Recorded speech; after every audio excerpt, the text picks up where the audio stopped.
Hey, welcome to another episode of the Blackout Tips podcast. I'm your host, Rod. Joined as always by my co-host, Karen. And we're live on a Saturday morning ready to do some feedback.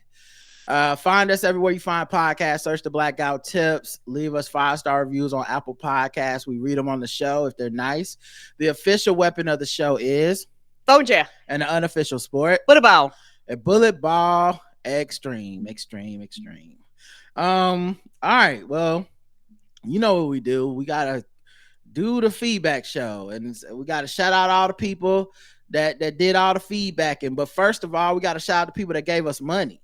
Mm-hmm.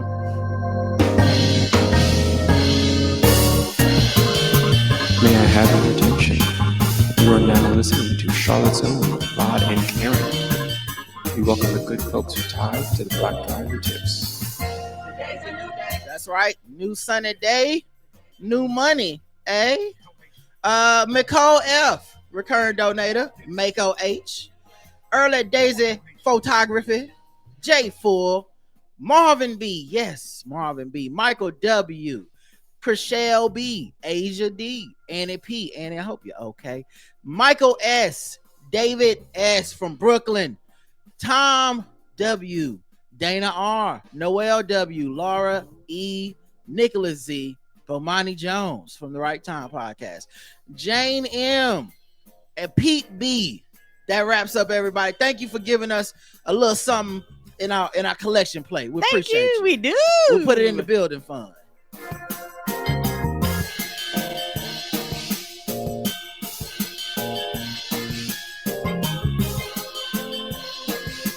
And I mean building our wealth.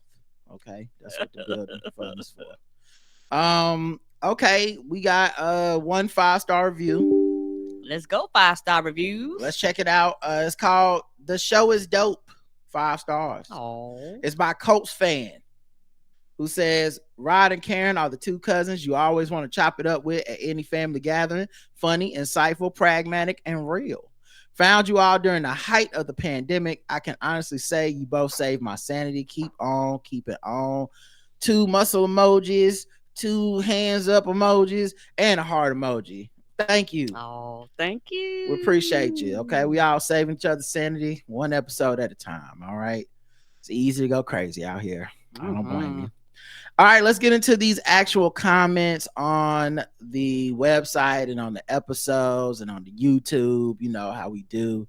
The first episode is 2890 Rapgate 2024. That was the title of the episode.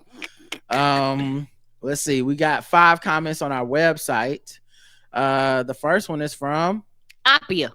Correct. The last week I wrote about plant medicine. I wrote in before listening because I was afraid of what you might say. Sorry. I think we might agree overall. Well, here's the thing, Apia. Are you going to trust us or not? Do you trust us, Apia? I mean, we've been beating around the bush for a while now, okay? It's we've been together. You left Keith and the girls safety to come over and hang out with us. You enjoyed it. You write in every week. You come in the chat room sometimes on Germany time. And you know, we helped you meet more Dorotheas. You got black friends since you met us. When are you going to trust us and actually say, let me not freak out before even listening and write something? Let me listen. And then I'll write them after I've heard what they said. That's all we ask, guys. That's the agreement that we make. It can't be feedback if it's no feeding. Okay. You not really feeding us back.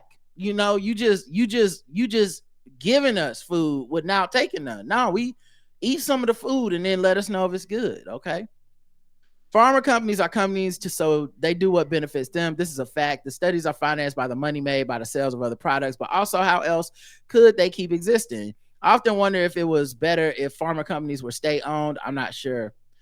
Some ways I think it could be. And then, you know, this is the ugly part that people don't like to admit, but sometimes the Republicans and the capitalists are right that the idea of making money in a greedy way has led companies to some innovations and some breakthroughs that they would not have gotten if it was just like a state-owned, like we're just operating in the status quo. We're not trying to like meet the needs of the market so much. We're not trying to make money. We're not spending exorbitant amount of money on research that could go Right. nowhere. But when these companies do it that have a capitalistic impulse, they're doing it like, yeah, we're investing a lot of money because we think if we come up with the drug that can, help weight loss, we think that's a $1 trillion industry. And I think there's a reason that you get private companies that come up with those type of breakthroughs that the government may either feel like not important, or we just have other tools like, hey, we're just gonna tell people to exercise, or we're gonna start a such and such program for kids in school so they can do better in gym class or whatever. But if it's just a company, a pharmaceutical company, they're gonna be the one that makes that breakthrough before a government does. Yes, because they have two different motives, and it's a good and a bad thing to be profit driven. And also it's one of those things where in a lot of these companies zeal to do the research, they end up stumbling over other shit. Viagra was an accident trying to find some other shit. So, like that's happened before. They was like, we got a 2-for-1. We end up finding Viagra and we end up doing some other shit with it too. So a lot of times their research end up going down other lanes that they wouldn't even have thought of. Right. I don't think a government funded I doubt that a government funded pharmaceutical company would even give a fuck about Viagra. Right, because you know what I mean? It's like, well, okay, but that's not what we're here for. So right, but anyway, I think we give a pretty balanced discussion of it. So I don't think, like, if you're so triggered you can't listen, then don't write us about you being triggered that you can't listen. We do a show for a reason. And I don't want to turn this into like people responding to the headline version of an article. Like, no, we do a better show than that, and we expect better than that from our listeners. We expect quality feedback. We're not wasting our time here on a Saturday morning. I could be sleeping in right now. So trust us, Apia. Yeah, so either listen and write in to what you heard, or don't write in if you're not gonna listen, because I just feel like it's a waste of both of our time at that point. Sometimes a big clinical study is important for science, but the product never comes back because the results are bad and it results in big layoffs. I experienced it multiple times, and it gave me more trust in the process because you really can't know the results before the study. This costs hundreds of millions of dollars. I can imagine if the state did it, they would be problematic because it looks bad. Listen, and that's another thing. I don't think people want to hear their state government go, well, we did try to come up with a new birth control. We spent X amount of money on it, and we didn't come up with it. And that's your tax dollars at work. People would be pissed about it. So yes, I don't think it's so cut and dry. Big pharma bad, doctors bad, health bad, everything bad. Just eat some plants out back of the yard and you'll be all right. I don't think that's right, but I think a balance and a healthy amount of skepticism towards both situations is fair. And I think right now, because of the way our society is, people are finally opening their minds a little bit more to the idea of these plant medicines or whatever you would like to call it, untraditional, whatever you call it, non-traditional stuff. I think people are opening their eyes. And I mean, when you have somebody like Mioke who comes in and says like, this shit saved my life, I'm not gonna go on a rant about big pharma and no, we need to trust the government, like trust the big pharma companies. I'm like, no, tell us your story. I want to hear it. Yatunde says Rod was right regarding potty training boys. I consulted my husband, who has a better memory than me in general and a better memory regarding the children's childhood. What can I say? I was in the trenches in those years. I had 3 children in 6 years. He confirmed that the boys were trained sitting down, but started modeling what he did, and that's how they got to standing up to pee. I'm humbled once again, always thinking I'm right. Listen, I appreciate you writing in and saying that, because a lot of people I know that people have told them, hey, Rod was the one that was right, you were wrong, and then they never write back in to say, damn, Rod, you was right. Rod was right. Yep, Rod was right. Rod was right. Rod was right. Yep, Rod was right. Yeah, Rod was right. Whoop, what was that again? Oh yeah, Rod was right. Rod was right. I don't just be saying shit. Okay, I thought about it. I was like, yeah, it don't even make sense. Why would you start at standing up? Kids can barely fucking stand. They definitely can't stand and pee. No fucking way. Unless you just gonna wait years, extra couple years to the potty train a boy than a girl. It just seemed like no, nigga, learn to pee as fast as possible is one less thing I gotta do as a parent. Right. And particularly like you said, when they smaller, pee and poop, like it's all the same. So it's just quicker to teach them how to just sit last down. thing you want is just a house just with pee all over the fucking place because you try to teach them to stand. That's right. crazy. Pee and poop probably. Nor B says, y'all, I was just minding my business on Saturday trying to catch up with the week. I was like, oh yeah, Rod and Karen going to catch me up on the rap beef. I wasn't ready for Chris. The last line where he said, bitch, was the too short energy. I let out an audible gasp. I really feel like this is Quavo's Kobayashi Maru moment, as in Quavo needing to learn who he is in defeat.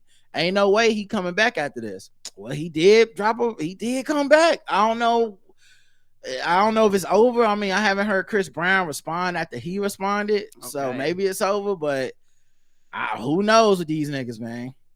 Outside of Cobra, this feels like one of the few diss tracks that the beat go hard, which is what I've been a little disappointed in with the other battle rap tracks. That's a good point. Yeah, dudes are really into the laid back dissing now. Yeah, it's a lot of like kind of laid back beats, and then like they kind of slow rap over them. Now that being said, if you count Like That as one of the diss tracks, the one with Kendrick on it, that beat hard as fuck. Mm-hmm. And like whatever Metro was doing at the end of that shit, he was in his bag, as the kids say. He shut the fuck up and did some drums for sure, because that ended that shit with that. I was just like, God damn, he going hard. It's like the beat dissing Drake at this point. Which had me wondering, what would be y'all top 5 diss tracks, and where would you place the weakest link in the rankings? Oh man, off the top of the dome. Top of the dome. I mean, so yeah, there's several, and mine is in no particular order, and I don't even know if I have 5. I like Back to Back with Drake. I really like that one.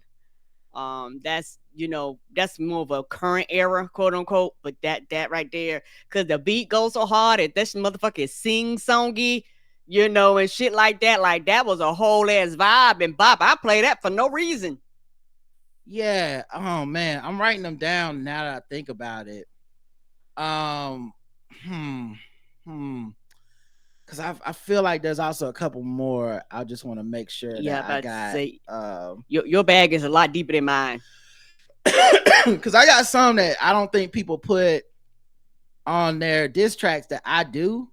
Right. So I'll just go. Let me just throw something out there, and I guess I'll go with. I'll tell you the weakest one after I'm done. But Story of Adidon, clearly one of the greatest of all time. I mean, Pusha T is not on Drake's level as an artist and sales, but I just feel like nobody thinks that Drake won that battle. And I think that's something you almost never get out of a battle, which is a conclusive, like, yeah, he won. That's it. Like even Takeover and Ether, I would argue, is still one of those things where there's people that prefer Takeover to Ether and say Jay-Z won, even with Jay-Z going on the air after Super Ugly and being like, I went too far, my mama told me to stop and all this shit. It's like there's still a lot of people that's like, no, Takeover was that one. But then there's still people in the Ether camp. So like that one is still debated. It's got to be 20 years now later. No one's debating the Story of Adidon. No one. And Duffy was a good track, and none of us talk about it. So that's in the top 5. Bitching You by Common, talking about Ice Cube, was, oh my God. This nigga Ice Cube, they had to get Farrakhan involved in that one. Because I said that was serious. I said Ice Cube gonna kill this man. he gonna kill this man. I don't know why. Like, I appreciate Common coming at him because I was a huge Common fan at the time and felt like he wasn't getting no respect in the game that he deserved. And when he came at Cube, I said, oh Jesus, Cube's gonna kill him. So that's in there. A lot of people go for Pac and they say hit him up, and that is a great diss track, one of the greatest of all time. And I get that. But my favorite Pac diss track is actually Against All Odds from the Machiavelli, the Don Illuminati 7-Day Theory album. It was one of them ones when I heard it, I said, "Oh yeah, they had to kill him. They had to kill him." That motherfucker. Them bars was cutting. That motherfucker was talking crazy. He did Nas on that shit. Puff Daddy, Mobb Deep. Mobb Deep wonder why nigga blowed them out. Next time grown folks talking, nigga, close your mouth. It was so bad. It was so bad. It was, I think, Big. It was, and then Haitian Jack. Like it was just. That's one of my favorite ones. Yeah, Puffy getting bribed like a bitch. Was in there. Oh, he was on. All right. Let's see. Bitching you. Obviously, Ether and Takeover. Yo, Cannabis when he dissed LL Cool J. What was that shit called? It was something knockout. Second round knockout. Woo, the first time I heard that motherfucking shit right there, but I bought his album off of that shit. That album was whack. Dumpster juice. Just, I drove back to the dorm mad as hell. Oh yeah, this is when you had to buy the whole thing. You probably couldn't even, because you went at midnight, you couldn't do the listening stations. I was so motherfucking mad at this man because I said I bought this album thinking like you was one of them ones. And you are decidedly not one of them ones. To the point where LL had that verse about taking the mic off of your arms, and LL won it. Like LL won the diss battle after that, but second round knockout, boy, it was one of them ones. Like we was playing that motherfucking song on like put it this way. Second round knockout is not a hit song. It's not a single. You can't dance to it. But we were playing it everywhere. To it. You could hear it on the radio. You saw it on BET Rap, like Rap View, all this. They were playing it on Rap City. Like they were doing so much with that. That's one of the ones. Obviously no Vaseline. Like, I don't know. Out of all those, what's the weakest one? Bro, you know what? I can't even answer this. I don't know. Because I just feel like all of them is just, those are classic ones. If I was thinking of shit, even when Nelly did KRS-One, that was good. Like, I don't know, man. I loved it. As you can tell, man, I love diss raps. I think it's a rite of passage and it's fun. And when it's organic and it comes along like this, you just need to love these moments and just hope nobody gets shot over the shit. Right. I don't even know what I would say the weakest one of those is. And also because it's almost in hindsight, you'd have to say they're weak, right? Because is second round knockout weak? No, it was epic. It was groundbreaking. It was tsunami. But LL dropped that response, and then it's like it became weak. Is Duffy weak? Duffy's not weak, but Pusha T put out that story of Adidon, and Duffy, it's like it never happened. So maybe Duffy. All right. Swabby P says, Rod, you're not talking crazy at all.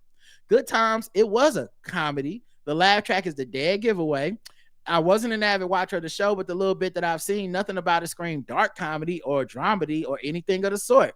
It may have touched on some more serious underlying topics, but that is no difference than when the Fresh Prince would occasionally touch on a heavier topic, i.e. Will getting shot and Carlton getting the gun, Will saying, why doesn't he want me, man? Reference to his deadbeat dad, etc. And no one in their right mind would consider Fresh Prince of Bel-Air a dark comedy. Yeah, that's how I feel, Swabby P. Like, I know people don't like Good Times, but I think it's a long distance from like a drama to what Good Times was. It was definitely a comedy, even if you didn't think it was funny. AJ says, "Hey Rod, I'm sure you didn't talk about this on the show, but since I just got home from the hospital tonight, it was on my mind. I was in a similar situation regarding loved ones leaving me for dead to get something to eat. I did not leave him for dead. Story of my life, AJ. Thank you. Thank you for sharing your pain. I did not. I got lost. I was in pain on Tuesday morning. It went away later on in the day, but it came back with a vengeance on Wednesday afternoon while I was at work. It was all I could do to make the drive home. It hurt so much. Unbeknownst to me, a tiny kidney stone was trying to work its way out my bladder with painful results. Ooh, baby. I ended up being in the hospital for 2.5 days. The day my procedure was scheduled, I couldn't eat or drink after midnight, and the procedure wasn't going to be until 3 p.m. That didn't mean anything to my mother, though. She left me alone in the hospital room to make sure that she got a balanced, nutritious breakfast. All the while, I'm writhing in pain. That also didn't stop her from getting a delicious lunch while I was scrubbing myself down with chemical soap and getting bare-ass naked in the hospital gown. I know that she loves me and would do anything for me, but I guess food is more important to her. Austin." Yeah, I've been there, brother. Keep your head up. You can't help on an empty stomach. I hope you're recovering well. I'm sorry that happened to you. I hope you're recovering well too, baby. The poll on this 420 episode was, do you smoke / ingest weed? And it was 50-50. And on Spotify, it was 48-52 with the no's winning, but that's still basically 50-50. So smoke them if you got them. The Q&A was happy 420. The responses: DJ Zenway says, "Happy 420, Rod and Karen, and I'm one of those Birkenstock wearing peace loving Negroes, but goddamn, Chris Brown won hands down. I'm not a veg, but damn, I haven't had a good beef like this since 1990s. James says, to quote the late Nate Dogg, "Smoke weed every day." Typhloja says, "I know you don't ask who made the potato salad, white boy." Oh yeah. I was making them jokes. The Rick Ross. Yes. Roger says, "I love how colorful the listeners of the Blackout Tips are, reflective of the intention, care, and authenticity of the host of the show. Much love." Aww. Thank you, Roger. Thank you. Coach Malik Bailey says, "God damn, Chris Brown. God damn, that shit was real." Langston says, "I gotta go to the National Cannabis Festival in DC for the holiday. Have y'all been?" No, I didn't even know that existed. Me either. I'm new to this thing. Okay. But I got some catching up to do, I guess. Had to go up there and see what they doing. Seems like a cool time. All right, let's go. Actually, let's play some music here so I can make sure we get our money, and then we'll come back and go to the next episode. Psycho. Music.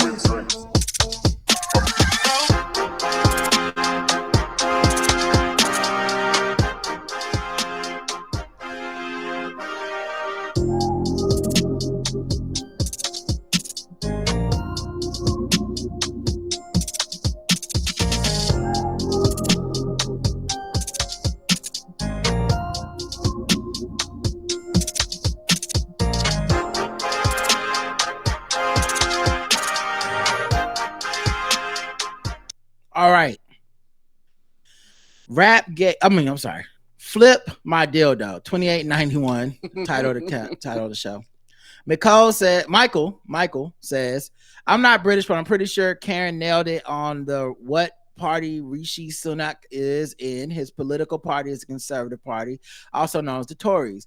What especially is infuriating to me about his saying people are taking too much sick leave, particularly for mental health, is he's literally a billionaire and has the audacity to be out here telling regular people they need to suck it up and not take mental health leave that their doctors are saying is necessary." Yep, and they let that man be in charge. Brian McKnight is trash, says EVE. When he uplifts his step kids at the expense of his biological kids is sad. If I was the new wife, I'd be concerned, because anyone who can do this to their former partners and biological children, they could do it to you. Yes, they can. And it's one of those things where, when it comes to things like this, you do have to consider, how do you treat the previous partner? Like, that shit matters too. Regardless of if y'all like each other, get along, not get along, that's irrelevant. How do you treat them? And how do you treat their kids your kids matter also, because they are your children. They're your children. It's sad, but I've heard a lot of incidents over the years where women get with men and they have a bad relationship with the mother of their children and their kids, and the current woman be like, no, you can't do anything with me until you get the shit right with her and make it right with your kids, because that shit matters to me, out of respect for her and your current children. Yep. He had been going in on his former baby mama and his biological son for years, and his second baby mama stood by him. Now, look at 50 Cent, another trash ass nigga. He had been going in on his former baby mama and his biological son for years, and his second baby mama stood by him. Now 50 is trashing her too. My advice to Brian Me Nice wife is to take him for every dime you can get and run, sis. Terrence Howard was so unserious rocking that Farrah Fawcett, but he did have some good points. I hope he wins his court case. Well, as long as the lawyer do the math and not him, he's gonna be all right. He gonna be all right. Karen was correct about the prime minister in the UK being in the Conservative Party, called the Tories, and they're trying to pass some of the same laws over there the Republicans are trying to get passed here in the US. Cue the Karen be knowing music, please. Yep. Hey, I got you. I was just about to pull it up.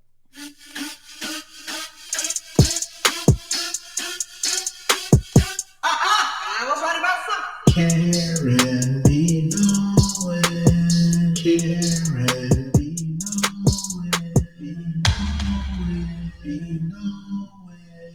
I was right about something. All right. Evie said, Shoe Booty says, Jill Scott can go ahead and forgive and hold empathy for abusers in her life. That doesn't have to apply to everyone, though. There's not blanket forgiveness and forgive and forget for harmful actions. I specifically can't fathom forgiving someone like Brown, who isn't sorry and hasn't changed his behavior, citing how it's the right thing to do as a Christian. Don't land either. We're not all followers of the colonial religious movement. Appia says, exactly. The victim chooses to forgive. It's their choice. It's not a must. Yeah, I don't think she was saying we have to forgive shit. That's actually one of the problems I had with the backlash to it. Right. Is it's an individual choice. If she's rationalizing her forgiveness of this dude as an individual choice, I don't have an issue with it because that's her shit. If she's saying we need to, then I'm like, jump on her ass, because she can't tell the rest of everybody they need to forgive this person. But I mean, she was on Twitter expressing that she sees him as a person that she's forgiven because of the things she's had to go through in her life and the people she's forgiven that abused her and shit. Whatever. I'm used to that rationalization. I don't necessarily share it. I don't necessarily believe it, and I'm not a very religious person. But I also have heard it so much. I'm not trying to like track her down and tell her this is symbolic of everything wrong with Gen X. Like, I don't really give a fuck. If that's how you move, Jill, that's how you need to get down, fine. It just ain't got nothing to do with me. Yeah, that's true. And it's individual too. And I think a lot of times once people start expressing this, people automatically assume that if you forgive, you're going to forget. And that's not true. I can forgive you and still remember. They don't have to be mutually exclusive. But, for some people, they think if I forgive you, that means I have to let it wash up beneath the water. No, I do not. Yeah, but I don't think she's saying that. No, she's not saying that. Right. But people that actually are responding to her, a lot of them are responding when people say forgive and forget. They act like a lot of times people saying like this is their personal choice, and then they come around and you're talking about, well, forgive and forget. Sometimes that's not always what they're saying, because she do say she remembers, she hadn't forgot, but she forgave. I think people don't hear that part. They just combine it and think if you forgive, you forget, and that's not. Those two things aren't always true. Yeah, I think also when she went into detail, they also took the stuff she said out of context. Because like when she went into detail was like, we had a man that abused me and my mom, and we had to escape him, but he also was great at his job. And it didn't make him not great at his job. It just meant that he also was an abusive man. And people was like, oh, so you saying because you forgave him, it's like, whoa. But once again, this is not a real conversation, and it's not a real place you can have a conversation. I'm more surprised at people expressing thoughts like that actually you can express to a person in a one-on-one situation, and 99% of us will not come at you with some, oh, so you don't have to hold your abusers accountable. We will be like, nah, see how you got there, and we will have empathy for her because she's expressing her own, like, her personal choices. her abuse, not her personal choices. She's expressing her own victimhood. Most of us sitting across from her would have a level of understanding, like, okay, you went through it, and this what it took for you to get through. And it wouldn't be a reflection on us. We might walk out of that. Let's say we sitting across from the diner looking at Jill Scott's pretty eyes, and she's telling us this story. We might walk out of there and be like, couldn't be me. Right. But we not finna attack her and be like, well, listen, I'm gonna slam my feet on the table and get the fuck out of here. Like, that's how Twitter is. Twitter is, yes, you flip the table over and walk out the diner like, fuck this bitch. Yes. Real life, that's your response to everything. It's a lot of flipped over tables. Real life, we probably be like, yeah, you know what I mean? Like, okay, right. I see where you coming from. I see how you got there. I don't believe it. Right, and I don't agree, and we will have reasonable conversations, but online is not the place for reasonable conversations. Yeah. Abia says, I'm pretty sure I'm also an empath. I read a lot about it. I can feel empathy for literally everyone, and sometimes I can catch feelings from another person, mostly sadness, and feel them like my own. When I was younger, I didn't know what it was and felt depressed by those feelings from someone else. Yeah, I used to get that too. I always need to use emotional boundaries to some extent. Otherwise, I don't feel the separation between me and another person. Yeah, and honestly, man, one thing I've learned over the last 5 years is because I have really good instincts too about people, and when I haven't trusted them, it's really gone bad. Now, I'm not trying to be prejudiced or prejudged. Like, I'm not to the point where I'm like, I got a feeling about this person, it must be true. I don't do that. But people do certain things. I catch the vibe. They say shit. They do, they move in a certain way, and I'm like, that person is a person I don't ever want to be around. And some people don't understand because they're where I was before 5 years ago, and they're giving everybody a chance, and they're absorbing everybody's energy. And I think once I ran into a few people that were extremely, like, manipulative with that energy, manipulative with the way they present themselves, who understood how to, like, kind of what do you call it? Like, to hack. They understood how to hack my empathy into essentially me supporting or dealing with a person I would not deal with in any other circumstance. Right. Once that happened a couple times, I said, I have to change my life, because I'm finding myself in negative emotional places that I shouldn't be in. Like, it's not my fault. I didn't do anything to get here. And now I'm feeling like shit because of this person and the way that they're moving or operating or using me or whatever. And I literally just remember saying, never fucking again, never again. And now maybe I'm a little too much vigilant the other way to some folks. I'm sure it comes off that way listening to the show sometimes, but I'm not doubting myself. I believe fully when I'm like, I can sense the energy off this person, and it's not good. Yeah. And I'm not really looking for consensus or agreement on that. I'm giving my opinion. If I'm wrong, I'll be wrong. But I just, like, sometimes we bring up certain people or some topics on the show, and I'm like, you know what? There's a level of, I hate to say it, but there's a level of, like, emotional effort that I have to put forward that is kind of like, it's not, I wouldn't say it's anger, but it's like a passion that says, like, no. And it's really a reminder to myself, like, no, Rod, these type of people, you give them an inch, you look up, they done took them out, and now you caught up in some bullshit. So yeah, and I'm sure y'all hear it on the show. We haven't had a chance to talk about the latest Club Shay Shay yet, but watching that 3 hours or whatever, some of those clips, I was like, I get that energy. I'm not going out on a limb. I'm not defending this person. I'm not letting my sympathy be used for bad energy for this folk. Like, nah, I do feel the negativity coming off this person, and I don't really need to, like, justify it. I'm gonna let y'all deal with it. Y'all go over there and be supportive and help them through, and if help that scorpion cross the river, and I'm gonna just sit here and chill. I'm very cool with it now. And I used to not be like that. I used to feel bad for withholding my empathy, but I don't anymore. It's a finite resource in the first place, but also it's not for everybody. It's, and certain people have literally made a living off of abusing folks' empathy and then finding a new group of people to use their empathy every so often, coming up with different schemes and plots and mechanisms to get that empathy, engender that empathy that their actions do not bear out to say that they deserve. Right. Agreed. And it's also, one of those things too, to where, I'm better at picking up on some of those things too, because we've had things and came back for events. And I'm like, something off with that person. And it's wild because I'm glad you understand me, because sometimes when you say that, people just be like, people brush and dismiss that shit like you hating or something, but you go, no, there's something inside of me that goes, no. Right.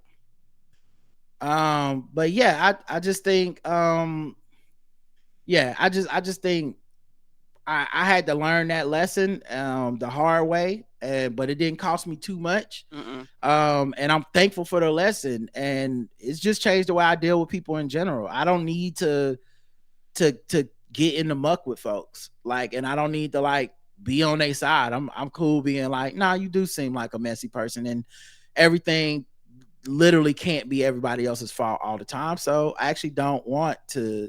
I don't believe you know what accountability is. I don't believe you know what true equality is. I don't believe you really know how to treat people. And when you treat people badly and it's always their fault, I can't justify that. And especially when you act in ways I would never fucking act. Never. Yeah, and a lot of times I realize over the years it's hard for people to look at the larger picture, particularly if people are close to them or they consider them friends or family. A lot of times people do things. You have to look at the totality of their actions, not just their action. Well, you know what it is for me, Karen? I think it's something other than just being close to people now, because people aren't really close to these folks sometimes. This is celebrity. You don't know them. No, you don't. I think this is just something I've noticed for years now. It's if you are in the same affinity group or in a group that you are supposed to empathize with, people just let shit slide. An affinity group is basically, so if I'm a black man and a black man says something fucked up, I have to be like, well, he's a black man. I know what he goes through. So while y'all see him as a fucked up person, I see him as a brother that just needs a little bit of help. And I mean, what about what they did? That thing. And so I think this is where I think being a straight black man helps my perspective on this. Not that it's obviously the only perspective, but my whole life, I've had brothers that make excuses for bullshit and then rely on the fact that we both straight black men, and I'm supposed to excuse it based off of our affinity. Hey, we both straight black men, so yeah, you hit that woman, but she maybe she was trying to hit him first. Hey, I mean, what, we don't know what she said to him, that kind of thing. And most brothers are still on that shit. If you see a NFL player hit a woman, a white lady on camera, and then immediately they're like, well, maybe she called him the N-word. They never go, and maybe you still shouldn't hit a fucking woman. Right. Or maybe he just hit a woman. Maybe that just happened. No, we got to rely. We're both black men, Emmett Till. And so people, for the most part, understand how destructive and wrong that can be now. They're like, yeah, that's not good. But we haven't done that with all these other groups. So when it's a black woman acting wild or irresponsible or unaccountable, there's some people who will go, well, she is a black woman and I'm a black woman. I don't want to say she's wrong. Can we have some empathy? Can we have some grace? Can we just let things slide? And it's like, oh, you're going through what I had to go through years and years and years ago. And where I had a waking up when I was like, no, because what you're really saying is that it's impossible for a black man to be a responsible, whole-minded individual. Right. Just because we went through bullshit and still go through bullshit in this country, it don't mean that if you do me foul, you did me foul. I'm sorry. Right. Brother or not. Like I can't be like, well, times is hard, so that's why he shot me. Like, nah, that was fucked up, man. I'm not shooting people. I'm not hitting people, so I'm not gonna believe that there's something innately wrong with you or blackness that you get an excuse or that you're supposed to do that, right?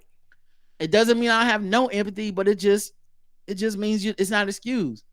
And I think we're watching that happen to other groups, and so that's why you get this like, yeah, if that was a man, I would be shitting on this person, but it's not a man, so I gotta support her. Yeah, and also it makes me think about this, and I'm gonna use race. A lot of black people see white people exude this all the time, and a lot of times white supremacy allows them to do this, but they will not see it within their own group. Not the white supremacy, but the strategy is the same. You're in a group, so everybody in your group can do whatever they want, and it's always some excuse for their behavior. And each group kind of have it. Black men, black women, white women, LGBTQ, and everybody want to do these things on these hierarchies and all this stuff. But it does not excuse your behavior. And, and also as a black woman, it's one of those things where I don't support all black women. Black women could do fucked up shit too. Black women could be wrong too. Black women could be loud too. I do support us when we're right. And now why does loud come into it? And the reason why I say loud is because you have because you kind of loud. I am loud. Yeah. So why was loud bad? I mean, I'm just asking. Let me phrase my words differently then. Okay. I'm just asking. I'm not trying to fight you. I'm just I'm getting loud right now. That's why I was like, wow, I'm surprised that came out of your mouth because you be loud. I don't think that's bad.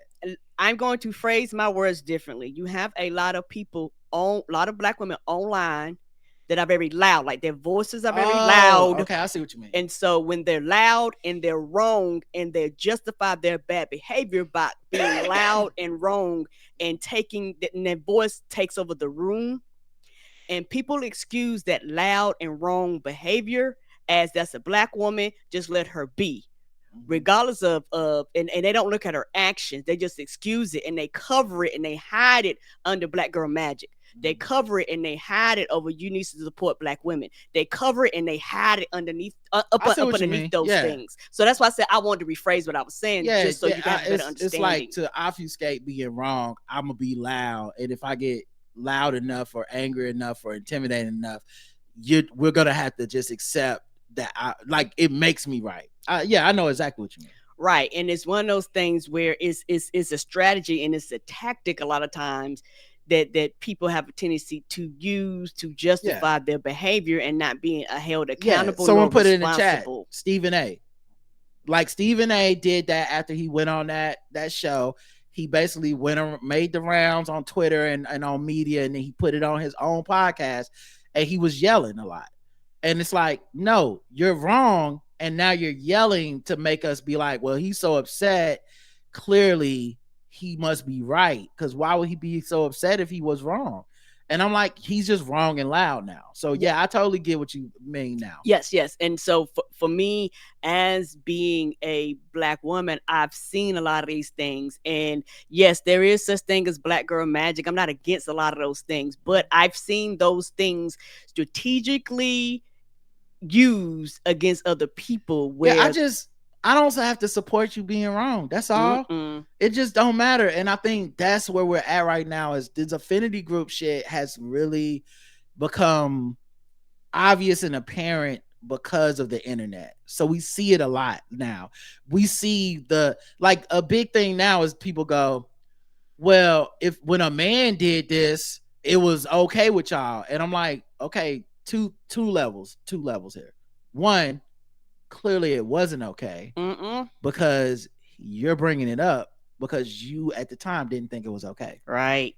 So you may feel like some people thought it was okay, but clearly you called it out and there were others. So it's like one of the things is Cat Williams went on Shannon Sharp's show and told a lot of lies, some truths and some lies.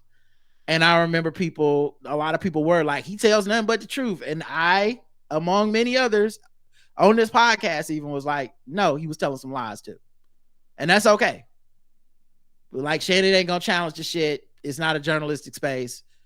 It's just you get to go on there and rant, and apparently he's okay with that. So yes, he told some lies, and absolutely, some people were defending it because they like the rabid piranha vibe of like, we're going after all the black celebrities I don't like. And some of us were like, yeah, but what he's saying doesn't really make sense. Okay. Right. That's number one. Number two, that was wrong. Even if let's say that it did go the way you said, and everybody was like, no, he's telling them the truth. We love him and he's right. You are saying that was wrong for them to do. So now you're advocating for Monique or Amanda Seales or whoever else goes on the show. We should do the same thing that you just said was wrong. I don't even understand what the point of what is the point of your comment then? If it was wrong then, wouldn't it still be wrong now? Or is it only wrong when it's not the affinity group or not the people we're supposed to feel sorry for? It's just kind of a weird thing. So I know people are just human, and I'm not pointing out anything new that people haven't thought about, but what I had to learn is that that's how your empathy is used against you, basically. Yes, and I've just had it happen in my life before social media. Even I just remember how many times morally I watched a brother do something wrong and something that I felt was really fucked up, and then I watched other brothers excuse it with the, hey man, we brothers and we got to stick together, or well, you know, everything a black man go through, you can't. And honestly, it never smoothed over with me like that. Now, I'm not trying to cast aspersion on these other brothers, but I attribute it to my dad being like not just present in my life, but being a stand-up dude. And so I just had an example in my house that wasn't a celebrity, that wasn't a basketball player or a stranger. I just had a dude in my house that did the right shit. And I was like, that's to me what a man is. That's what a black man is.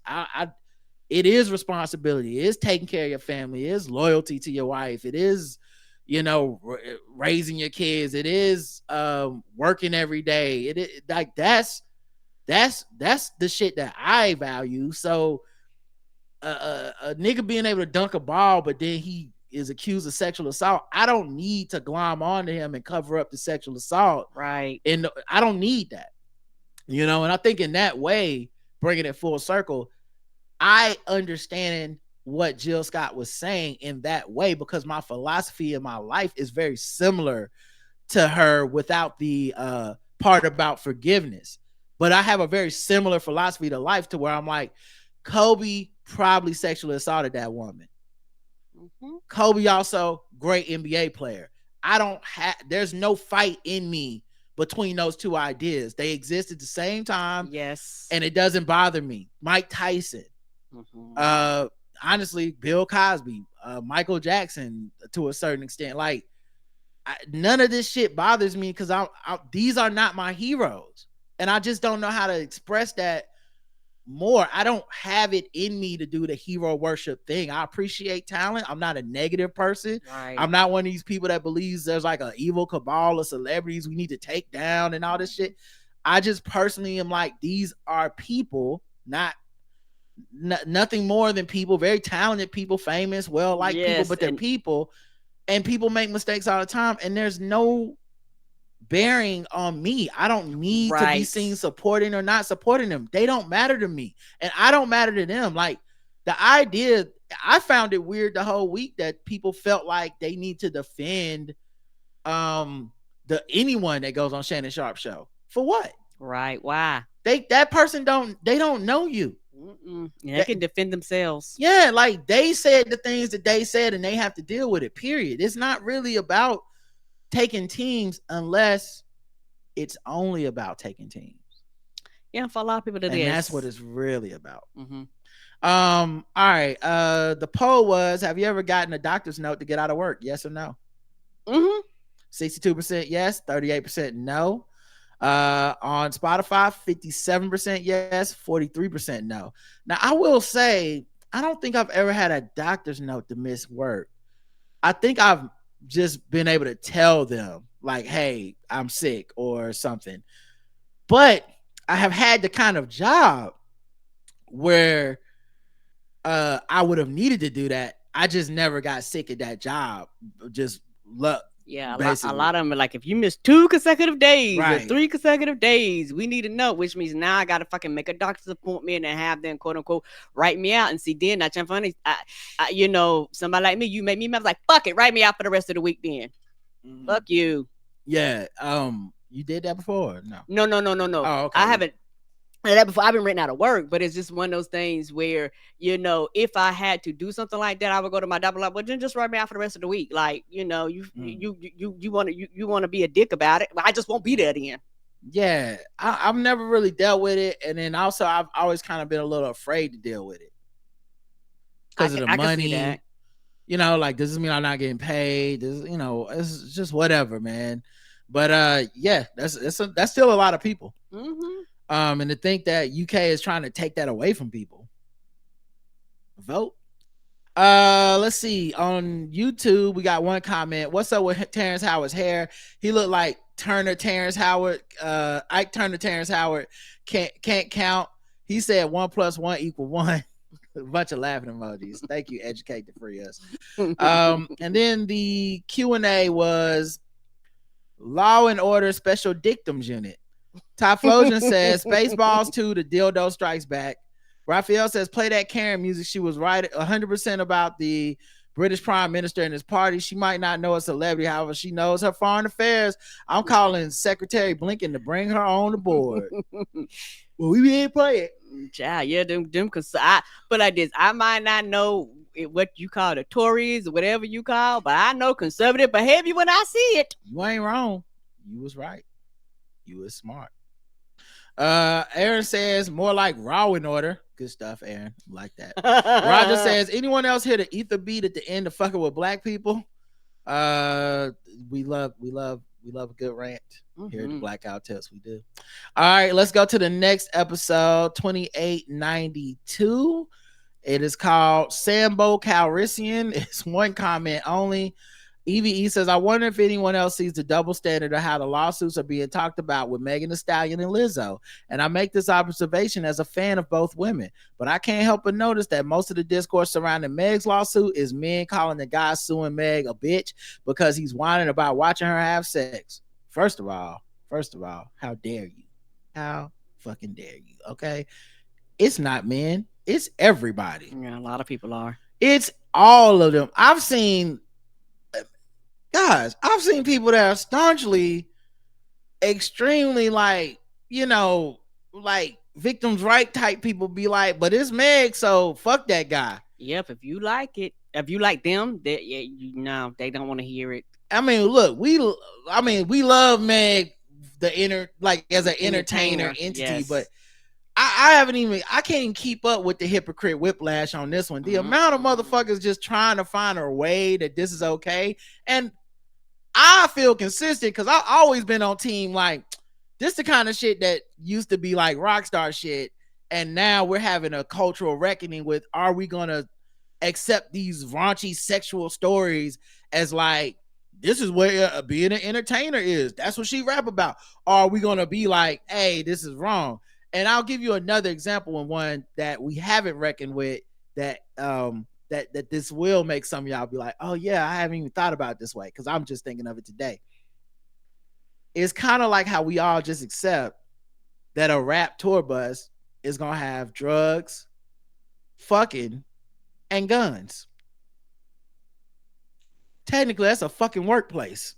Yes, that is. None of us think about it that way. Right. This is a better example because workplace. I'm taking sex out of it, because if you take the sex out of it, don't forget the puritanical shit, forget all that. It's a workplace. Yes, it is. That's unacceptable in any workplace that isn't a police headquarters. That's it. Like, you're not supposed to have those things at your job. Now imagine if just one of the niggas, like the cameraman from Young Money, did a lawsuit against Lil Wayne and said I was subjected to secondhand weed smoke. There were people fucking in front of me, and there were guns all around all the time. People shot at the tour bus. I'm not trying to be a dick. How many people would just be like, ha ha, what the fuck you expect? That's what's happening, but with sex. But sex is a third rail issue in our country for a bunch of reasons. Not saying it shouldn't be. So when it comes to sex, we're more to be like, oh, you know, a little, like we're not gonna just. We normally would be like in a court of law, like that is too far. That's fucked up, right? But when it comes to music and entertainment, it starts sounding like I said it would sound if someone sued Young Money over guns and drugs and women. We'd be like, well, what the fuck you get on the bus for? That's how people treating this cameraman. What the fuck you going on tour with Megan for? You ain't think she was gonna be scissoring. And yet, when it's Lizzo, it was like, well, clearly this fat woman needs to get her shit together because this is an HR violation. 100%. It is 100% a different discussion. Yes, it is. You know, the only people that seem to have, I guess, kept that same energy was The Root when they put out that tweet, not the actual article, because if you read the article's not that bad, but the tweet that said, was she the female Diddy? That they I guess they kept the same energy, but keep in mind, I'm not suggesting that energy is good. Like this isn't a we need to get Megan Thee Stallion, we need to get Lizzo. This is not that to me. It's more of a like, let's see what happens in the court of law when some proof and evidence is required. Right. And then we can see how inappropriate or appropriate it was, what really happened and what didn't happen. Yeah. I'm not really wanting to rush to judgment on this because it's not even criminal behaviors. It's more like a civil issue. And so let's find out, you know, like maybe it is fucked up as the people are alleging. Maybe it's completely bullshit and they're just trying to embarrass them. Or maybe it's a little bit in the middle. And I'm willing to consider all three of those possibilities without jumping to any conclusions. Right. Somebody says Meg has no HR. No, baby. A lot of these jobs are non-traditional. They don't have the structure of your normal 9-to-5 corporate job. Rapping and acting is like certain genres, particularly when it's artsy. A lot of times don't have the structure that most people have. That's why a lot of people are confused. They be like, you ain't got no HR. No, we're not designed for this. And the thing is, maybe they should. I think they should. Like, that's what I'm thinking might come of this if people stop being so focused on just the people involved and being like, it's either Megan or it's Lizzo. But what about maybe we should imagine a world where it's a little more fucking professional. Mm-hmm. You know? We have an HR team. You get signed on. HR, here's the rules. Here's what you can and cannot do. Because, like, I understand both sides of this because I would think as an artist, especially with the way our environment is, people love, and I imagine even the people that work with her for the most part, they love when Megan gets drunk on Instagram Live and all the girls are twerking and it's her friends and dancers and some of them are her coworkers and some of them are subordinates and some of them are just her friends. They love that shit. They love, like, people love it. To have someone that you thought was loving it turn around later and say, actually, I wasn't loving it. And we don't know if it's, I wasn't loving it, and I'm just finally being honest with you. I never liked these situations, and it turned out bad for me. Or it's them saying, I know that you get off on the public liking you. I'm going to say something that makes the public don't like you unless you give me some money. We'll see in court. Yeah, and also, truth be told, I hope they start hiring HR teams, and let everybody know, so you eliminate bullshit like this because you have shit in writing, you have documentation, like it makes it smoother for everybody. Yeah, it's gonna be interesting to see how it plays out. But yeah, back to this. The only negative article I've seen about that is that Whack the Root article. While people have eviscerated Lizzo because she's a plus size woman, I'm guessing if Lizzo had Meg's body type, it wouldn't get half the coverage or the negativity. I actually agree with that. Yep. I don't know if any of it's true, but maybe these celebrities will realize they can't be too comfortable with their employees anymore because even the slightest appearance of inappropriateness can bring a lawsuit. It will be interesting to see how both cases play out in court. Yeah. like I said, most people haven't worked in these industries, so they just speculating and they comparing it to working in that office job. But to be honest, like working on a TV show, I just saw how like shit can easily go haywire. Like it's not hard at all, because I would actually say having 20 years experience in corporate cubicle offices and then having that experience, it brought so much into light. And I think sometimes my coworkers probably felt I was a little rigid or weird, but it was because I came from a background where it's like, no, you don't play where you eat like that. You just you like you do your job. Y'all want to go hang out and do a bunch of shit after work and you know, not really knowing each other, like, and then it's like, okay, but then the next day at the office someone says some shit like, how do you know that's gonna go well? Right. You can not like them, but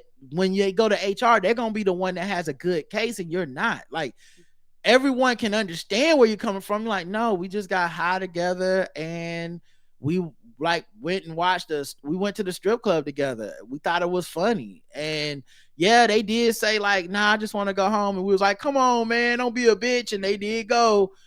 But I mean, they seemed like they had a good time. We drank, and now I'm in HR. And it's like, correct. Technically, most people in the world will go, oh yeah, I see how you thought that was cool. And yeah, it's not really a big deal. They're the weirdo for fucking thinking they need to go to HR for this bullshit. They could have just said no and not went to the club. Well, that's not their job. That is not their job. HR is not that job. You know, not saying that their job is always to advocate for victims, but their job is not to be like, well, I guess it's cool. Like, their job is to do something. You know? So anyway, something to think about. Let's see. Any comments on Sambo Calrissian on YouTube? One comment. Jay Houston says, hi Rod, Karen and Rod. Hi Karen and Rod. That's right, I forgot she only fucks with you. I just wanted to wish you both well, and I'm looking forward to hearing you Friday live. I know you will be great, and since I'll be driving 12 hours, I get to listen twice. Thank you. Woohoo! And yeah, we did Karen Hunter's show yesterday. It was so fun. It is fun. If you have the Sirius XM app, the archive is up now for you to listen to. Yep, you can go listen to it on the SiriusXM app. Get the free trial if you ain't got it already. Free trial. I'm often on Karen Hunter's show on Fridays for Foolishness Friday, so you can catch me on there. So yeah, it was fun. We had a good time, and I'm sure we'll talk about it more tomorrow because our guest is going to be JL Covan, and JL was one of the people that we had on with us. All right, the polls. Were you a bully in grade school? Yes, and I'm doing well, 11%. Yes, and I'm down bad, 4%. And 85% say no. I was not a bully. Meanwhile, on Spotify, 13% yes, and I'm doing well. Now, you know, the Spotify people got the money. So I believe it. Yes, and I'm down bad, 2%. And 85% were not bullies at all. The Q&A, at least these dudes are rapping again. Raphael says 2024 the year I'm into Chris Brown versus Quavo rap beef. Won't he do it? Isn't it funny? Old boy Suin says he got fired by Rock Nation after mostly embarrassing Meg. Play Rod is Right music. Mostly, I don't remember. I don't remember what the order of events was. Like, I know he worked for Rock Nation and then he became a contractor. It's gonna be interesting when that goes to court. Kadian says, make America rap again. Yes, exactly. Let's get them back at least rapping. All right, let's see. We got one more episode before we wrap up the week. We had no voicemails this week. So I'm gonna actually play some music here so we can get this money, get this shmoney.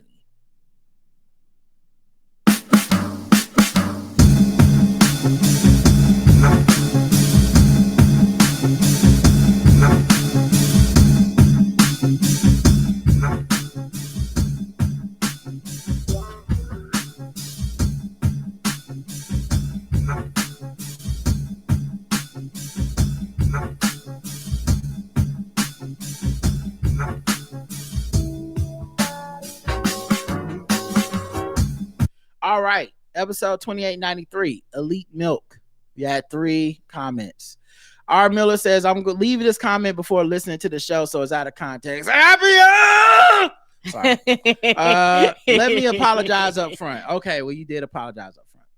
I've had weight issues most of my early childhood, and again, as an adult, I got Spook and Egg Bay and lots of tons of weight right before, I don't know what that means, right before high school, which I guess a lot of weight, egg ton. I got Spook and Egg Bay. Oh, Egg Bay. I'm sorry. It's probably like a autocorrect thing or something. No problem.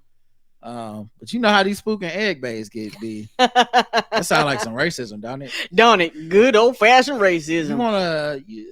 You wanna take this table of Spook and Egg Bays? Hmm? I'm good. I don't think they're gonna tip. I don't think they're gonna tip either. A couple Spook and Egg Bays walked in, and the Spook and Egg Bay that's sat by the door is a good book. Ooh, that's a good one. But yeah, in 2011, I got weight loss surgery, having done well. I went from my 240s at my highest to 160 at my lowest. My goal is to be around 175, but let it get away from me. I've gotten up to almost 200. I struggle with food noise all the time. My weight does fluctuate. I have to constantly be aware. Most recently, I started the Big O, which is helping with the food noise. I answered yes to the poll. However, being on the Big O does tamp down the noise. I've heard that. I've seen like commercials and like people covering and stuff like that, and that's something. I think I seen a documentary or something was kind of playing in the background one time, and they was talking about that when they started it, the food noise went down.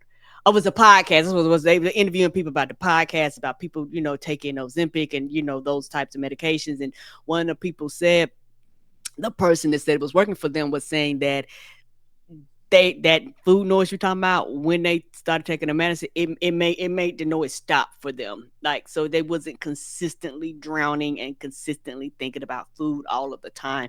And it made it easier for them to just process and go through the world.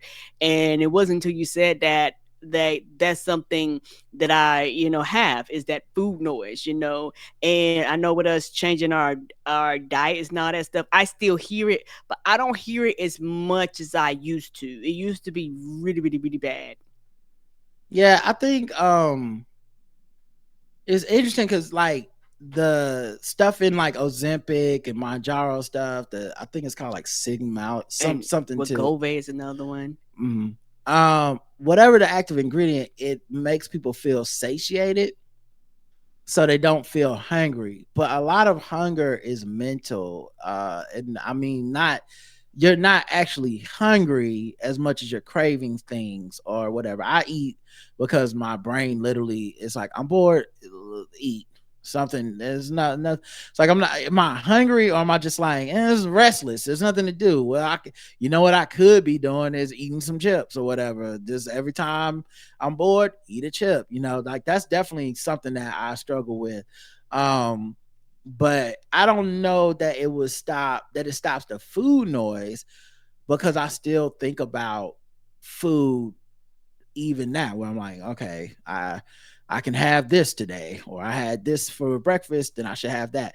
I just think it's been more productive. Like now when I think about like the way my nutritionist has me thinking and stuff, is more like, okay, so I had this amount of protein for this meal. I had some fruit for this one. I had some vegetables for this. I need to have like a little bit of carbs. I need some whole wheat toast to go with this. I was not thinking about food that way at all before. I was just like, I want a big old sandwich or whatever. I'm not like, it was never what groups do these foods belong in, what bubbles am I checking off for my daily intake. So it's just changed my mind around the structure of the food, but not the noise is still there for me. Yeah, and like I said, it's still there for me too. And somebody in chat room said that they could see the food. Yeah, I can too. Like I'll stop, think about something, and I can actually see it. Like she says, I see food, I eat it. Meaning, if the food is there and I see it, I will eat it. You know what? Yes, because I was taught And I also see the food. Like when my food starts talking, sometimes I can see, like, imaginarily see the I can food. see that. And also, yes, because I was of the generation, it's something that I had a habit to break, where as a child I was always taught, finish everything on your plate. And some parents are very, very heavy handed, like, adults are maybe heavy handed with their food and literally may give their child too much. But it was one of those things where I was always taught, if it's there, eat it. So I continued that as growing up. So if it was too much, it didn't matter to me, because I've But always been I don't trained, eat that. I don't know. You're weird to me because you don't eat leftovers. So I don't even know how that works. If I can't bring leftovers in my house, sit them in my fridge, and not think about them all the time. I think about them all the time. Like, I'm gonna have those leftovers at some point. I don't know when. I'm not hungry now. I don't need them this second, but I'm gonna have those leftovers. Oh, I got them leftovers in there. Oh yeah, I can't wait to warm those leftovers over. No, Karen will literally let food go bad, never think about it again. I don't know why. Open up the fridge, reach right past it, and never eat it. So I don't even know what that's like. She'll only eat leftovers if she absolutely has no choice, because I'm not cooking and I'm not gonna buy any food. She'll go in there and finally touch the food that's been in the house. There's always food in this house, and if I'm not cooking something fresh and brand new, it's basically like the food didn't get. There's no food in the house, and if I decide I'm not cooking because I'm just gonna warm up something that's already in there, it's like she don't even know what to do with herself. I do not know why my mind is like that. I don't know if it's an invisible force or invisible, but I literally, and I know that it's in there, but I mean, like, that food don't exist. That food don't exist in my brain. I'm sure it's different. Tell you why. I'm sure it's different for everybody, but that's why, like, when I say food noise, that's what I mean. I obsess about food. It's not I'm just thinking about what to eat later. It's oh man, I still got that fried rice in there, and it could, like, that's how it is. It's but I'm working on it. Just trying to turn it towards something positive and not just obsessing. All right, back to these comments. Michael says, regarding the campus protest for Gaza, the student groups I'm aware of, including the one at my university, who are organizing protests, are asking their universities to divest from companies who fund or supply weapons to the Israel army. It's not helping Gaza directly, of course, but it's trying to put pressure on the parts of the world that students have some influence over. I know my university not only has strategic partnerships with large defense contractors who build weapons that are sold to Israel and are currently being used in Gaza, but also the university's investment fund is invested in companies that do the same. My university divested from companies doing business with the Sudanese government during the genocide in Darfur. So there's at least some precedent for this ask, even if this one is more of a stretch, just based on how deep the U.S. relationship with Israel is. Well, hold on, Michael. I just want to say, I'm not downing these kids in any way. Okay? I don't blame the kids. I think actually the school we were talking about specifically is deeper than, it's different than what you just said. I think if people are asking their schools to divest and all that stuff, fine. If they're asking them to forego money from certain folks, that's fine. But you cannot ignore the conundrum that these school officials find themselves in which they are constantly on the hunt for money to subsidize the university. And at the same time, Republicans have decided that they're basically targeting these universities, not because of any real stance, but because they want to be seen attacking them the same way they want to be seen attacking trans people. They know that these elite universities there's a very small handful of them. Very few people will be affected by them targeting these folks. And they expect the rest of us to go, all right, well, fuck Oxford or whatever, fuck Columbia. I ain't go there. Fuck that school. Fuck that person that runs it, right? They expect us to believe that. And then they basically use that to promote themselves, the Republicans, to promote themselves to their constituents. Like, look how hard I am on these woke DEI elitist liberal universities. I'm the one going after them, right? Okay, that's bullshit, and we know that's not really real. Like, they're not really they don't really give a fuck about Jewish people or Israel anti-Semitism. This is a stunt by the Republicans. Okay. But if the university presidents try to call out that it's a stunt, they get fired like Michelle Roberts. Right? Okay. 2, this USC one, this Columbia one, if you go to The Daily had a podcast episode about the Columbia one. But I think USC's in a similar boat. But like some of the deans and the administrators are now trying to do this thing of like hedging the Republicans off at the path and being like, no.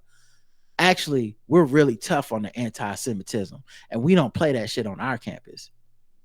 So now the kids is active because they like, oh, hell no. Y'all not finna go up there and capitulate to these Republicans and make it sound like we don't play that. We'll get rid of our teachers. We'll suspend our students. Well, then try it, bitch. We'll see you in the courtyard. We going out here and camping. Right. Them schools are very expensive. And so the kids... what does it being expensive have to do with what I said? Because it's like you go that and then they go, well, then we're gonna come here, we're gonna protest, we're gonna fuck up your money, because these universities are elite. So it's one of the things where like a very small percentage of people. So all of a sudden you get that negative press. All of a sudden people are kind of coming to your campus and you're getting attention, and then you have you have, like you said, the alumni pulling money away. You got the kids making demands that you do things that pull money away, so like you say, they're in this conundrum, and also it still doesn't erase the bigger problem. The war is not going to stop, right? So that's the biggest thing a lot of the time. So the kids are now fighting a proxy war, not to be, no pun intended. I'm not trying to be clever there, but they're fighting a proxy war via the school against the Republicans. That's how I see it. So this is those kids' way of saying to those Republicans that are demagoguing the schools, because it's bigger than the presidents of the university at this point. They're really, the real target of this are the students and the protesters. And it's essentially saying, quell your political unrest, quell your disruptions and protests, stop it. Just go to class and act like nothing's happening. And I think for the most part, a lot of these kids wouldn't even be out there if it wasn't for the shit going on at the top. So the kids are using the one tool that they have. I'm very proud of these kids for being like, we see something that we think is wrong in the world, and I'm not gonna let us, what I would consider a smaller group of kids that are disruptive or putting their hands on people, right? I won't let that distract me from the bigger issue that is being raised, simply because I've seen that tactic used against so many Black protests and Black moments of upheaval. My whole life has been, but what about the ones that beat up Reginald Denny? And it's like, so we just throwing out why the fuck there's a riot? Like, right, we're throwing out why there's a protest in the first place. We're throwing out Ferguson because a gas station got burned. We throwing out Michael Brown's life because of that shit. So I'm not gonna get caught up in that. I think everyone thinks that's wrong. If you've seen a video of someone getting beat up because they're Jewish, I think that's wrong. Obviously, if I've seen I've seen videos of Jewish people beating up folks, and targeting folks because they were Muslim. I also think that's wrong. I don't know who the people are that feel like they need to defend that kind of shit too. I'm not one of those people. If I see something like that, I think that's wrong. But the general point of like, hey, what is happening in Gaza has gone so far, it's just wrong, and we don't want to be seen supporting that. I'm with that. As far as the divestment of their universities and stuff, the last point I'll point out is I do want to see the consequences of that. That's all. Because, I mean, education's already expensive as shit. But what happens if the billionaire people, because everyone's mad at the universities now. It's not just the Democrats and the Republicans. The alumni are mad. The students are mad. No one's going to be pleased. The Republican politicians are mad. The Democratic politicians are mad. Everyone's just mad. They're at the center of something that they didn't really cause or create. The universities don't. Right. And those financial interests are there for a reason, because we all in America are not really accepting of the fact that the secondary education shit is essentially just at this point a Ponzi scheme. Like you go to those schools and you just in more debt for the rest of your life than you'll ever really be able to work your way out of in a lot of these cases. Mhm. And so these schools cost so much, and it's just a money thing. Like, where do we get the money? Where do we get the money? I'm interested to see what the consequences are if they actually, someone has integrity and cuts out on the money and says we're going to make less money as a university. What are the cuts? Like, are our scholarships cut?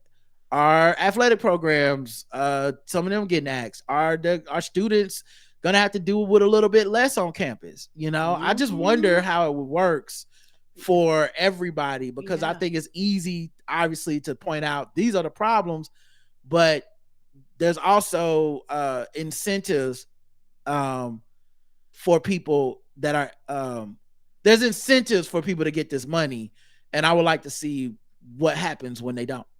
Yeah, and it's gonna be interesting because when students started protesting years ago, Ronald Reagan got in office out there in California, and all of a sudden, schools that used to be free, they started charging.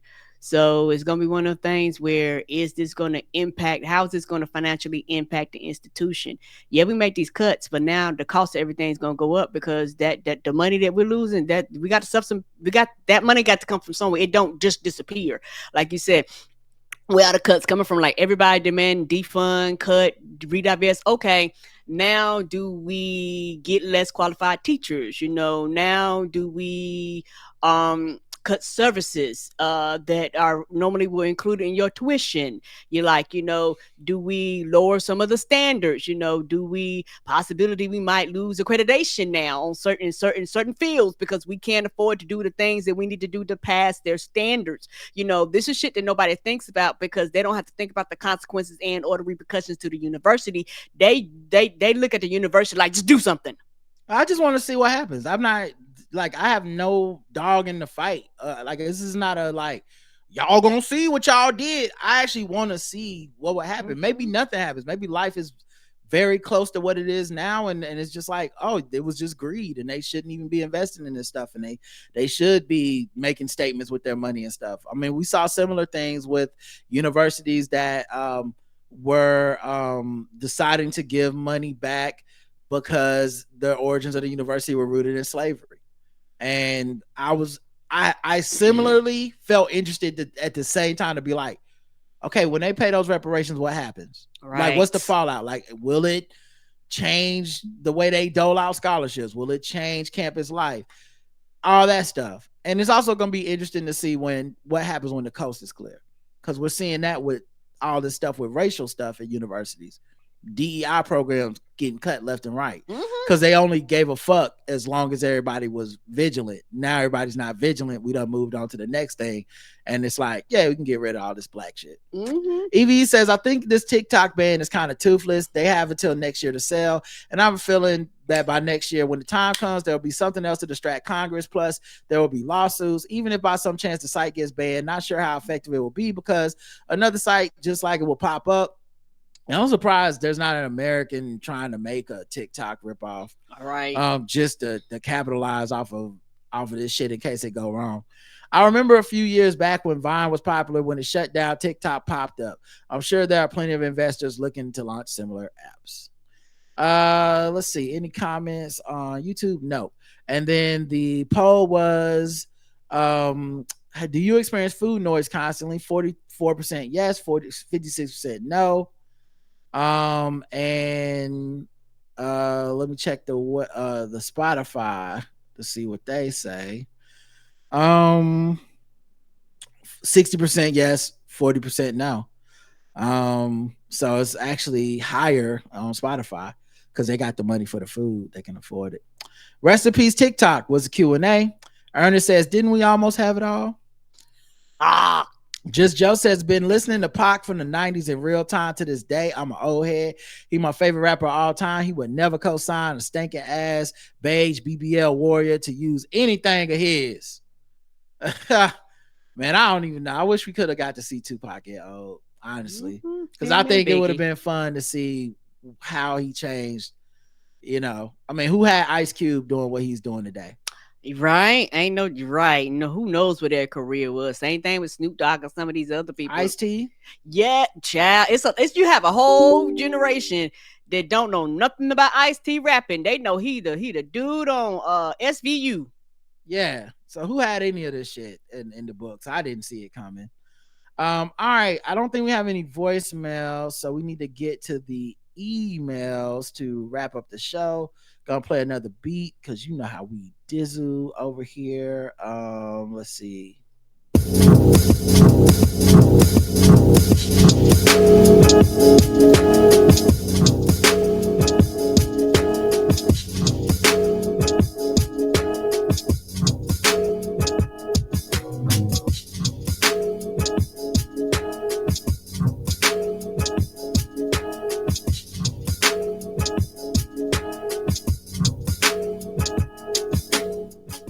All right, email times. You can email us, the black guy who tips at Gmail, and you know how it is. We read them on the show and all that stuff.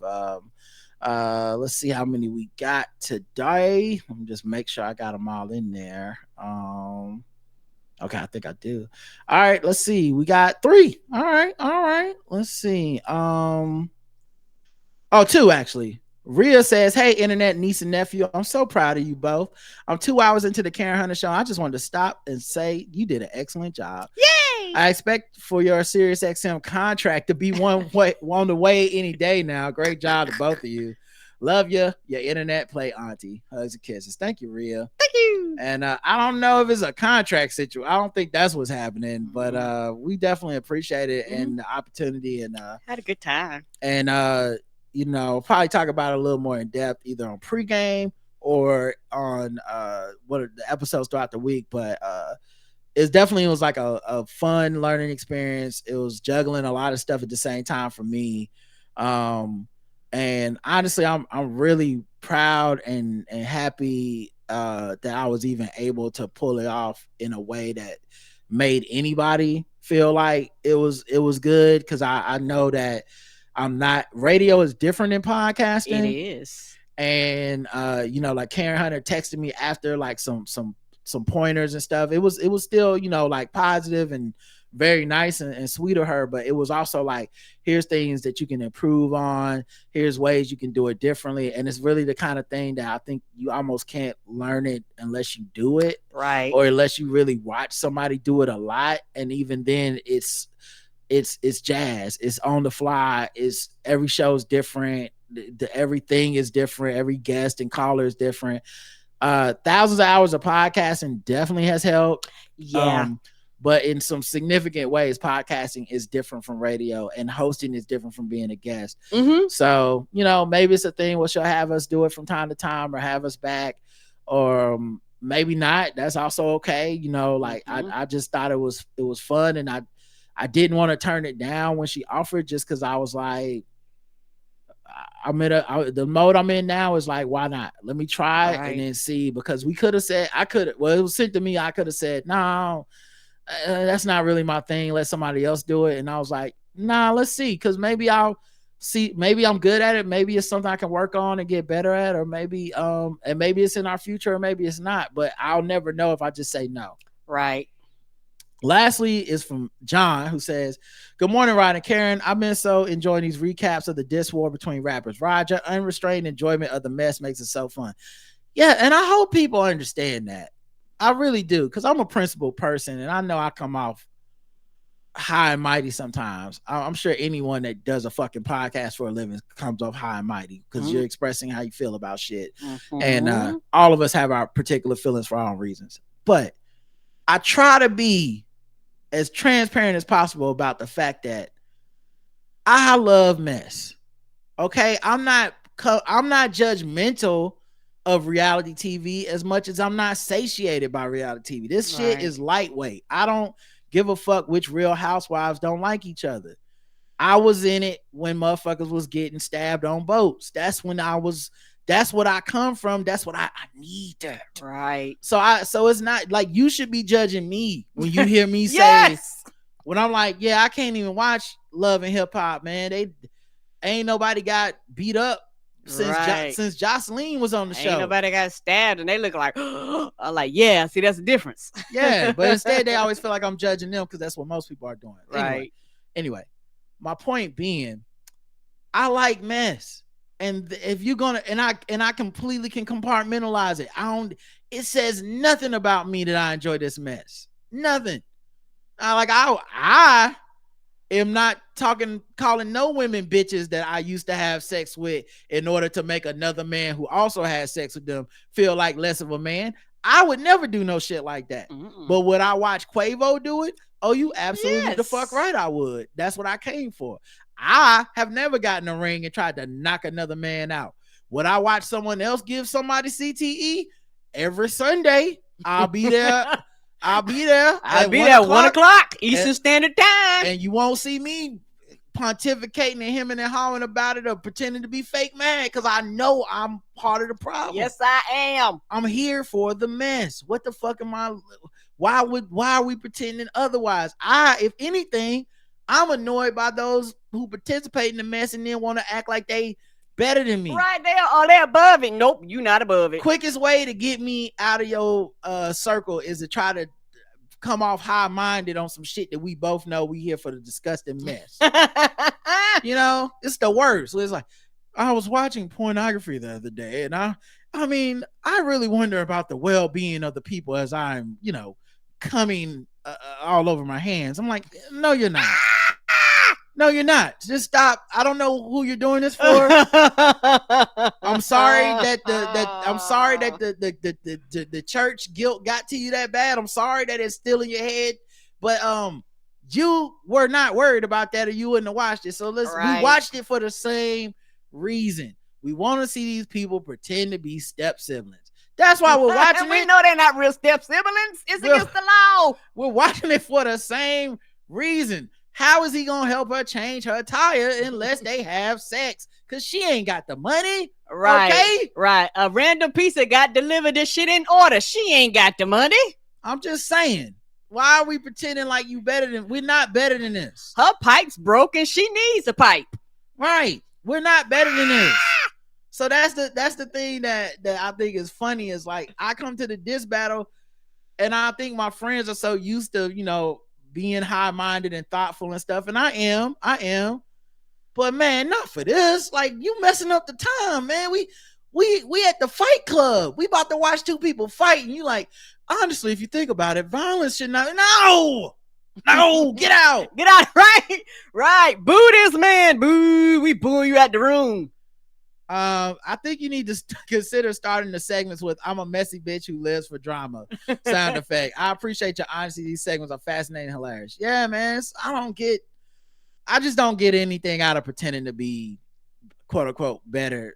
I guess performing for y'all or performing for people that I'm better than this. Like, no, I like my boxing knockouts. I like my football violent. I like my beefs.